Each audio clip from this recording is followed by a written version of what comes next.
पूर्णिया से अमित इस वक्त जुड़ चुके हैं। सीमांचल का ये इलाका है। अमित, वहां पर ये जो दिल्ली में धमाका हुआ है, क्या उसके मद्देनजर कोई अभी वहां पर अलर्ट जारी किया गया है, कोई आदेश दिया गया है क्या? बिल्कुल, देखिए डीजीपी ने खुद बातचीत करी है न्यूज़ 18 से और उन्होंने साफ तौर पे बताया है कि पहले से ही बिहार में चूंकि चुनाव है और कल दूसरे चरण के चुनाव होने हैं, सेकंड फेज के चुनाव होने हैं। कल ही जो है वो दूसरे चरण के चुनाव का जो है वो प्रचार प्रसार खत्म हुआ है और इसको देखते हुए पहले से बिहार जो है वो हाई अलर्ट पे है। और ऐसे में चूंकि जब दिल्ली में यह धमाका हुआ है तो जाहिर सी बात है कि बिहार में जो चुनाव होने हैं, जहां मैं मौजूद हूं, ये सीमांचल का इलाका है। सीमांचल का कह सकते हैं कि यह सबसे प्रसिद्ध जगह है पूर्णिया, जहां से मैं मौजूद हूं। और यहां पे बांग्लादेश का भी बॉर्डर लगता है किशनगंज से सटा हुआ, और नेपाल का जो बॉर्डर है वो अररिया से लगता है। इसके साथ साथ पोरस बॉर्डर एरिया जो है वो लगभग 750 किलोमीटर के आसपास पड़ता है, जो बिहार से होकर के यूपी के से होकर के गुजरती है। और यही वजह है कि बिहार को और भी अलर्ट किया गया है और हाई अलर्ट को पुख्ता किया गया है, सख्त किया गया है। डीजीपी से जब हमने बात करी थोड़ी देर पहले जो है आपने भी बात करी, तो डीजीपी ने साफ तौर पे न्यूज़ 18 के माध्यम से बिहार वासियों से ये अपील की है कि भयमुक्त होकर के कल अपना मतदान करें। लेकिन जहां तक बात है सुरक्षा की, तो सुरक्षा को और पुख्ता किया गया है। जहां पे कल चुनाव होने हैं, उन जिलों के अलावा जो पहले चरण में जो चुनाव हो चुके हैं, वहां पे भी जो है सुरक्षा चाकचौबंद की गई है। क्योंकि कल जो चुनाव होने हैं वो सीमांचल में ही नहीं बल्कि बोधगया में भी होने हैं चुनाव, औरंगाबाद में होने हैं। तो ऐसे में चूंकि बोधगया जो टेम्पल है वहां पे भी पहले ब्लास्ट हो चुके हैं, आतंकी टेररिस्ट हमले हो चुके हैं। उसके साथ साथ पटना में भी जो है वो आतंकी हमले हुए हैं। तो इसको देखते हुए एहतियाती कदम जो है वो बिहार पुलिस ने उठाए हैं। साथ ही साथ जो पैरामिलिट्री के फोर्सेज आए हुए हैं, जो अधिकारी आए हुए हैं, उनसे भी संपर्क साधा है। और जितने भी जिलों में चुनाव होने, चाहे पूर्णिया की बात कर ले, अररिया की बात कर ले, किशनगंज की बात कर ले, कटिहार की बात कर ले, या फिर पूर्वी चंपारण, पश्चिमी चंपारण, सभी जगहों पे चुनाव है। सीतामढ़ी में चुनाव है, मधुबनी में चुनाव है। तो ऐसे में जो बॉर्डर जिले के जो एसपीज हैं, उनके साथ अभी थोड़ी देर पहले जब हम बात कर रहे थे डीजीपी से, तो उन्होंने बताया कि सभी जिले के जो एसपी हैं उनके साथ वीडियो कॉन्फ्रेंसिंग के माध्यम से उन्होंने संपर्क भी साधा है और पुख्ता जो है पेट्रोलिंग और सख्त करने को कहा गया है। एसएसबी का जो जवान है, जिनकी निगरानी में रहती है नेपाल का बॉर्डर का इलाका है, बीएसएफ के निगरानी में जो है वो बांग्लादेश का बॉर्डर का इलाका है, तो उनसे भी संपर्क किया है और सीधे तौर पे निर्देश दिए हैं कि पेट्रोलिंग जो है वो और सख्त की जाए। और सीसीटीवी कैमरे से चूंकि पहले से नजर रखी जाती है, तो ऐसे में वहां पे और नजरें जो है वो पैनिक की जाए, कहीं कोई जो वोटर हैं वो पैनिक न हो। चूंकि दिल्ली में जो धमाका हुआ है, तो ऐसे में ये टेररिस्ट धमाका जबकि इसकी पुष्टि हो गई है, तो जाहिर सी बात है कि जो बिहार में कल चुनाव है, तो यहाँ पे भी लोग जो है वो भयभीत न हो उस घटना को लेकर के। तो इस कारण से डीजीपी ने सभी जिले के एसपी से संपर्क किया और कहा कि भयमुक्त होकर के जो लोग हैं वो मतदान करें। और देख सकते हैं कि यहाँ पे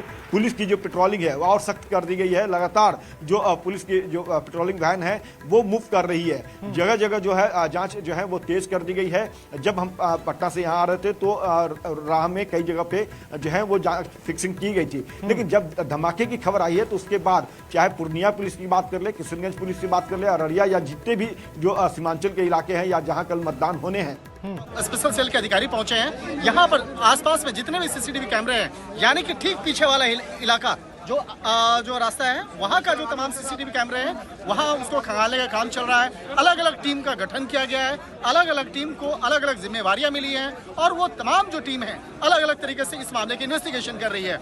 और एक तरह से कह सकते हैं, चाहे सेंट्रल पुलिस की बात करें, फायर ब्रिगेड की बात करें या अलग अलग एजेंसियों की बात करें, तो केंद्रीय खुफिया एजेंसी आईबी के भी अधिकारी यहाँ पे पहुंचे हुए हैं। और अभी तक एनएसजी की जो टीम है वह भी मौके पे नहीं पहुंची है, लेकिन एनएसजी की टीम इन मामलों पर नजर बनाए हुए है। और हो सकता है कि आज देर रात में भी घटना स्थल का मुआयना करने के लिए या तो देर रात में या सुबह तड़के यहाँ पर 4 से 5 बजे के बीच में एनएसजी की भी टीम यहाँ पे पहुंचेगी। एनएसजी की भी जो बम डिस्पोजल वाली जो टीम है, अलग से एक टीम है। जो बम निरोधक जो उसकी टीम है, उसका एक अलग से जो इन तमाम मामलों पर जांच पड़ताल करती है, तो वो उस वक्त में आएगी जब पूरा जो इलाका जब थोड़ा सा शांत कराया जाएगा, तमाम मीडिया कर्मियों को भी यहाँ से हटाया जाएगा। उसके बाद एनएसजी की टीम यहाँ आकर के पूरे इस इलाके का मुआयना करेगी, इस मामले की जाँच पड़ताल करेगी। और अभी जो है कहा जा सकता है कि इस पूरे मामले की जानकारी एनआईए के साथ भी साझा किया जाएगा। तो फिलहाल अभी दिल्ली पुलिस की टीम इस मामले की जांच पड़ताल कर रही है, लेकिन दिल्ली पुलिस के अधिकारी पूरा इस मामले की जांच पड़ताल करने के बाद जो तफ्तीश की जानकारी जांच एजेंसी NIA और खुफिया एजेंसी IB के साथ भी साझा करेगी, जिससे कि इस मामले पर तफ्तीश का दायरा आगे बढ़ेगा। और सबसे बड़ी बात देखिए यहाँ पे किशोर, जिस तरह से इस मामले में आज सुबह से ही हम लोग चर्चा कर रहे थे, दिल्ली NCR में जिस तरह से भारी मात्रा में यहाँ पे हथियार लाए गए, हथियार लाने का वजह क्या रहा, किस तरह से इस मामले को लेकर जो एक संदेह हो रहा था, और राजधानी दिल्ली में जिस तरह से वो भी लाल किला के प्राचीर में, जहाँ पर हमेशा यहाँ पे काफी चुस्त दुरुस्त यहाँ पे सुरक्षा व्यवस्था होती है, यहाँ पर जिस तरह से कार के अंदर में धमाका हुआ, तो उस धमाका करने वाला शख्स उस कार के अंदर था या आसपास में था, ये जानना बेहद जरूरी है।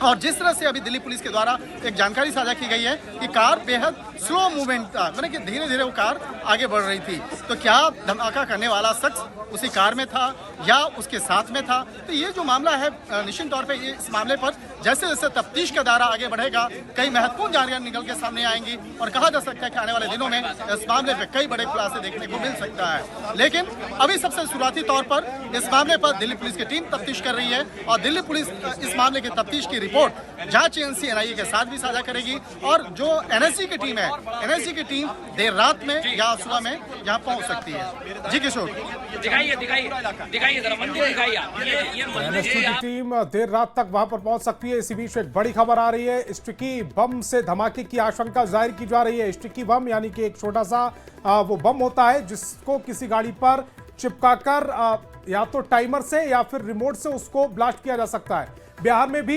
ATS को अलर्ट पर रखा गया है। बांग्लादेश नेपाल बॉर्डर को अलर्ट कर दिया गया है, वहां पर सुरक्षा बढ़ा दी गई है। नेपाल बॉर्डर को कल रात तक सील कर दिया गया है। स्टिकी बम चूंकि मैं बता रहा था, और इसके अलावा NIA और NSG की टीम मौके पर पहुंच चुकी है। बिहार में भी ATS अलर्ट पर है, चूंकि बिहार में कल चुनाव भी हैं। और अमित हमारे संवाददाता लगातार हमारे साथ पूर्णिया से बने हुए हैं। अमित, पूर्णिया में इस समय आप मौजूद हैं। पूर्णिया में कल मतदान होना है और पूर्णिया चूंकि बॉर्डर इलाका है, ऐसे में पूर्णिया की सुरक्षा किस तरह से की जा रही? बिल्कुल संतोष, देखिए पूर्णिया और किशनगंज दो इलाके जो हैं, तीसरा अररिया जो है वो नेपाल से सटा हुआ है। पूर्णिया जो है वो यहाँ पे सीमांचल की राजधानी मानी जाती है। और जहाँ तक बात किशनगंज की है, तो किशनगंज का इलाका जो है वो बांग्लादेश से सटा है। तो ऐसे में किशनगंज की जो सुरक्षा है, बॉर्डर की सुरक्षा, बांग्लादेश की सुरक्षा जो है वो BSF के जिम्मे होती है। और नेपाल की जो जिम्मेवारी है सुरक्षा की, वो SSB के साथ है। तो ऐसे में DGP ने दोनों ही जो सीमावर्ती जिले के जो सुरक्षा संभाल रहे हैं, चाहे BSF हो या फिर SSB है, दोनों के अधिकारियों से जो है DGP ने बात करी है और सख्त निर्देश दिए हैं कि किसी तरह की कोई कोताही ना हो। 24 आवर जो है वो सुरक्षा जो है वो पैनिक रखी जाए, CCTV कैमरे से लगातार नजरें रखी जाए, पेट्रोलिंग सख्त करने को लिए कहा गया है। और पूर्णिया की बात अगर आप कर रहे हैं तो जाहिर सी बात है कि पूर्णिया में भी जो है सुरक्षा बढ़ा दी गई है। सभी आने जाने वाले लोगों की जांच की जा रही है और पेट्रोलिंग, चूंकि हम हाईवे से के पास ही खड़े हैं, खबर को बता रहे हैं, तो यहाँ पे भी देख रहे हैं आपकी लगातार पेट्रोलिंग गश्ती जो है वो पुलिस के देखने को मिल रही है। लेकिन सबसे अहम और महत्वपूर्ण बात है कि बिहार में पहले भी धमाके हुए हैं और इतिहास रहा है, चाहे वो गांधी मैदान का धमाका हो या फिर महाबोधि मंदिर में जो ब्लास्ट हुए थे, उसको देखते हुए जो है पूर्व के इतिहास को देखते हुए ATS को अलर्ट कर दिया गया है। और ATS के जो अधिकारी हैं उनसे भी जब हमने संपर्क किया तो उनका ये कहना है, बताना है कि पूरे तौर पे जो सीमाएं हैं उस पर नजरें रखी जा रही है। साथ ही साथ जो ट्रेनें हैं उसमें भी सघन जांच अभियान जो है वो तेज कर दिया गया है, चूंकि कई ट्रेनें जो हैं वो दिल्ली से आने वाली है और कई ट्रेनें जो हैं वो दिल्ली मुंबई को जाती है बिहार होकर करके। तो ऐसे में ट्रेनों की भी सुरक्षा जो है उस पर भी खासा ध्यान दिया जा रहा है। पैनिक जो है वो यात्री ना हो, सुरक्षा घेरे में वो अपने गंतव्य स्थान तक जाएं। तीसरी जो बड़ी बात है कि चूंकि चुनाव है तो ऐसे में पहले से हाई अलर्ट है बिहार में, तो कल मतदान जो है वो लोग भयमुक्त होकर करें, लोग किसी भी तरह से किसी दहशत में ना आए। चूंकि देश की राजधानी है दिल्ली, अगर वहां पे यह धमाका हुआ है तो जाहिर सी बात है कि उसकी गूंज पूरे देश की राजधानी है दिल्ली, और अगर वहां पर धमाका हुआ है तो उसकी गूंज दूर तक सुनाई देती है। लेकिन बिहार में चूंकि चुनाव है तो ऐसे में क्या आपने वहां के वोटरों से बात करने की कोशिश की, चूंकि अपडेट हो चुके होंगे वो इस पूरे बम कांड के बाद, धमाका कांड के बाद, तो क्या उनके अंदर कोई डर देखा जा रहा है? देखिए यहाँ के जो लोग हैं उनसे भी हमने बात करी है, तो लोगों का कहना है कि लोकतंत्र का महापर्व है और इस महापर्व में निर्भीक होकर के हम मतदान करेंगे और हमारी सुरक्षा जो है उसमें बिहार पुलिस के साथ साथ पैरामिलिट्री के फोर्सेस जो हैं वो लगे हुए हैं। तो ऐसे में किसी भी अनहोनी से वो भयभीत होने वाले नहीं हैं। अगर कोई ऐसी स्थिति आती है तब भी सुरक्षा जो प्रहरी हैं वो उस परिस्थिति से निपटेंगे। लेकिन फिलहाल जो है वो जिस तरह से सुरक्षा जो है वो पुख्ता रखी गई है बिहार पुलिस के द्वारा, पैरामिलिट्री फोर्सेस के द्वारा, तो यहाँ के वोटर जो है वो भयभीत नहीं है। बल्कि लोकतंत्र का महापर्व का जो है वो बड़ा दिन होगा, मंगलवार का दिन, और ऐसे में हर वोटर जो है वो मतदान करने को है उस घड़ी का इंतजार कर रहे हैं कि सुबह 7 बजे अमित, चूंकि कल मतदान है, सुबह 7 बजे से वोटिंग शुरू हो जाएगी और उससे पहले जो तैयारियां होती हैं वो पुलिस प्रशासन की ओर से और जो चुनाव कर्मी होते हैं उनकी ओर से कर ली गई होंगी। लेकिन दिल्ली से, उत्तर प्रदेश से, खासकर लखनऊ से बिहार में मतदाता पहुंचते हैं वहां पर मतदान करने के लिए, जो यहां पर नौकरियां करते हैं या रोजगार की तलाश में बाहर आए हुए हैं। क्या उनको भी कोई परेशानी का सामना करना पड़ रहा है? चूंकि अब तो सिक्योरिटी बढ़ा दी गई है, जांच की जा रही है बसों की, ट्रेनों की। देखिए संतोष जी, ये परेशानी नहीं बल्कि ये कहिए तो एक राहत भरी बात होगी कि जो सुरक्षा घेरा है उसके घेरे में यात्री जो हैं वो अपनी यात्रा करेंगे। अमूमन देखा जाता है कि ऐसी घटना के बाद लोग भयभीत हो जाते हैं, लोग जो हैं वो कौतूहल होने लगता है लोगों के मन में कि अब उनकी जान को भी कहीं खतरा तो नहीं। लेकिन जब बिहार पुलिस अलर्ट है और जो पैरामिलिट्री फोर्सेस हैं, रेल पुलिस चूंकि अब अलर्ट हो चुकी है, चाहे आरपीएफ की बात कर ले या जो जीआरपी है, सभी अलर्ट है। तो ऐसे में यात्री जो है निर्भीक होकर के अपनी यात्रा कर रहे हैं। और कल चूंकि लोकतंत्र का पहला जो है वो बड़ा दिन होगा, जिन जिलों में जिन विधानसभा क्षेत्रों में मतदान नहीं हुए तो वहां आकर के लोग जो है वो भयमुक्त होकर के इस वक्त मैं लाल किला के ठीक सामने हूं जहां पर जोरदार धमाका हुआ। धमाके के बाद यहां पर स्थानीय पुलिस की टीम पहुंची है, एम्बुलेंस यहां पे काफी पहुंची है और इसके साथ साथ फॉरेंसिक जांच करने के लिए यहां पे अलग अलग टीम आ रही है। खासतौर पर अगर दिल्ली पुलिस की स्पेशल सेल की बात करें, क्राइम ब्रांच की बात करें, लगातार यहाँ पर कई टीम जो है वो आ रहे हैं और यहाँ पर देखिए वरिष्ठ पुलिस अधिकारी जो है वो यहाँ पे पहुंच रहे हैं। देखिए ये मैं सबसे पहले दिखाना चाहूंगा, ये है दिल्ली पुलिस की स्पेशल सेल की टीम यहाँ पे पहुंची है।